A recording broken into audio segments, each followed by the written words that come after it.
Billionaires Instant Bright, Part 31. Hindi ko alam kung ano ang sasabihin habang nakatingin kay Lolo Henry. Ramdam ko ang paggapang ng lamig mula sa ilalim ng mapa ako, paitaas sa ulo ko. Tinakasan din yata ng buhay ang mukha ko, at ang tanging nagawa ko lang ay ang iawang ang bibig ko habang nakatingin sa kanya. Matapos ang ilang segundo ay napakurap-kurap ako. What do you mean po, Lo? Hindi ko po alam yung sinasabi niyo. Pagpapatuloy ko sa pagpapanggap dahil baka sinusubukan niya lang ako na baka isa to sa mga sinasabi ni Mr. Muller na katangian ng lolo niya. Ang pagiging tuso nito. Hinintay ko ang reaksyon niya pero nakatitig lang siya sa akin. Walang bahid ang kahit na anong pagbibiro sa ekspresyon niya. Blanko ang mukha. Pero dama mo ang napakabigat at nakakatakot na aura ang nagmumula sa kanya. Higit na mas nakakatakot at nakaka-intimidate kay Mr. Muller. Are you still going to keep your act?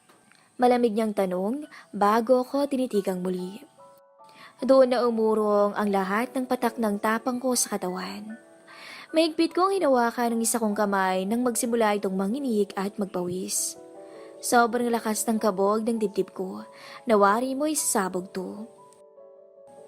Halos bumaliktad din ang sikmura ko at may kung anong bumara sa lalamunan ko na pinipigilan akong magsalita.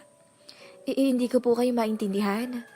Mainang sabi ko matapos ang ilang segundong pagpapakalma sa sarili ko, pero mas tumindi lang yata ang nararamdaman ko. Ngumisi siya sa akin at napailing bago sumandal sa upuan. Iha. Huminga siya ng malalim bago muling umiling. Ilang sandali pa ay muli siyang tumingin sa akin habang naniningkit ang mga mata. Do you think ganun lang ako daling maluloko? Kunot noong tanong niya. Po? Nanginginig kong binuksan ang cellphone ko para sana'y kontak si Mr. Muller. Pero marahang pinatong ni Lolo Henry ang palad niya sa screen nito. Don't bother calling him or things will get really complicated and messy. May naon niyang sambit bago siya may binigay na brown envelope sa akin. You can drop the act now. Christine Sandoval. Binuksan ko ang envelope at halos manlaki ang mga mata ko nang makita ko ang personal kong impormasyon na naroon. Hindi lang impormasyon ko, kundi pati na ang mga magulang at kapatid ko. Ilang beses pa akong napakurap bago tumingin kay Lolo Henry. Tanging pagtingin na lang ang nagagawa ko dahil hindi ko na kayang ibuka pa ang bibig ko dahil sa kaba at pangamba. You see, hindi ako ganung katanga, gaya ng iniisip niyo. Anya bago siyang ngumiti sa akin. Pero imbis na mapanatag, ay mas lalo lang akong kinabahan at natakot. Hindi ko pa kasi alam kung ano ang tunay na ugali niya at kung ano ang kaya niyang gawin. Iniisip ko pa lang ang mangyayari sa akin. Ay nanlalamig na ako. I am wiser and cunning than you think I am. Hindi ako nagsalita. Yumuko na lang ako para iwasan ang nakakapanlamig niyang mga titik. But I'll give it to my grandson for coming up with such a wonderful and massive scheme. Muling pagsasalita niya bago siya mahinang tumawa. Anyone would surely fall for it. Malas lang niya. Dahil sa akin niya naman ang ugaling yun. And you know, nobody outsmarts the original. Dagdag pa niya. So, pigil ang bawat paghinga ko. I can already see my future crumbling right before my eyes. Siguro ito na rin ang karma ko sa ginawa kong panloloko ng tao. Siguro ito na ang kabayaran ko sa panlalamang ng kapwa. Aren't you curious how I saw through your act? Tanong niya. Look at me, Iha. Wala akong nagawa kundi sundin siya. Maraan kong inangat ang ulo ko para tingnan siya at nakita ko ang kalmado niyang ekspresyon at matamis na ngiti.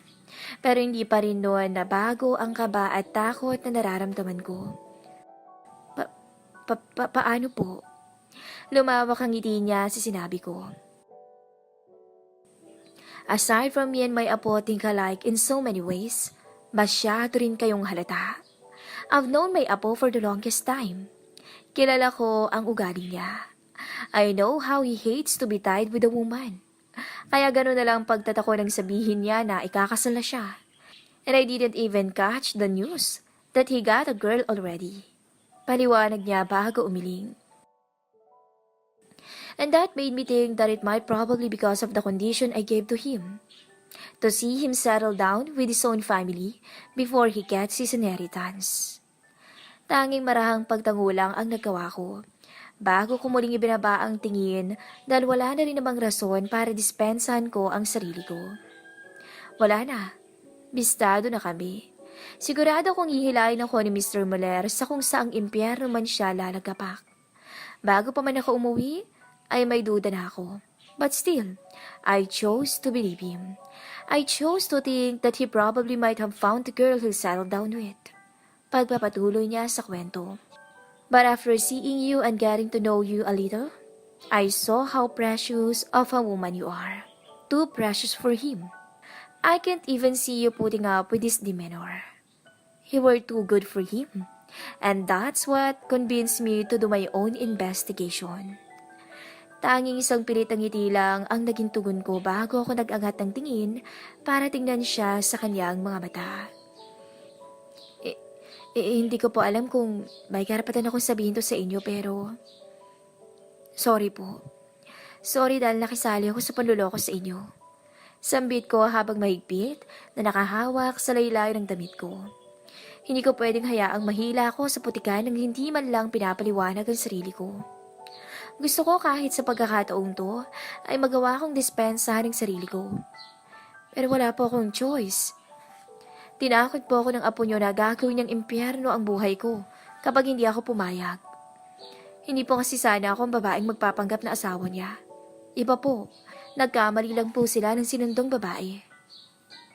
Hindi ko na napigilan ang paglakas ng boses ko. Siguro ay para ilabas na rin ang kabang nararamdaman ko. Tinakot o hindi, you still participated in his scheme. Biglang sumeryoso ang mukha niya. Are you aware that what you did was a fraudulent act and I can file a case against you for that? Po? Mabilis akong umiling. Wag po, Lo, please. Wag niyo naman po akong kasuhan. Hindi ko na napigilan ang pamumuo ng mga luha ko. Una kong naisip ay ang pamilya ko. At kung ano ang mararamdaman nila, lalo na kapag nalaman nila na makukulong ako. Dala-dala ko ang mga pangarap nila. Kaya pag nangyaring makulong ako, ay paniguradong maging ang pangarap nila ay masisira dahil sa akin. Hinawakan niya ang kamay ko at marahan yung pinisil. Don't cry, Iha. I am not that heartless to do that to you. Paninigurado niya, kaya kahit papaano ay nabawasan ang takot at pangambang nararamdaman ko.